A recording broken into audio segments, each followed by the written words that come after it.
Čaute deti, ukážem vám koníka z Jednorožčej akadémie.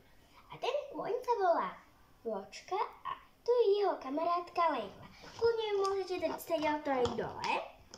Vidíte? A kľudne môžete dať tomu koníkovi dole aj sedlo. Vidíte? Tam mám to sedlo. Tak a kľudne mu môžeme dať dole aj toto. Tak tomuto vybereme. Takto. Pekne. Takto. Potom k tomu ešte dosadnúť takúto peknú kesu, ktorou takto môžete počesať vlásky. Takto.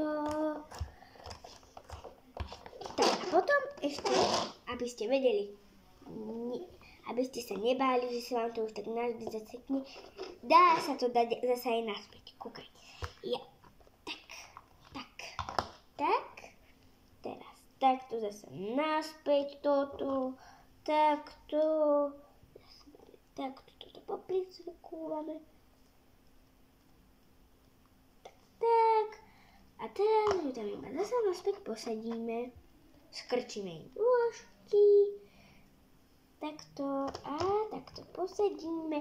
Nech si dá nohy do týchto takto dierok. A potom nech sa tohto takto chytí. Čaute deti!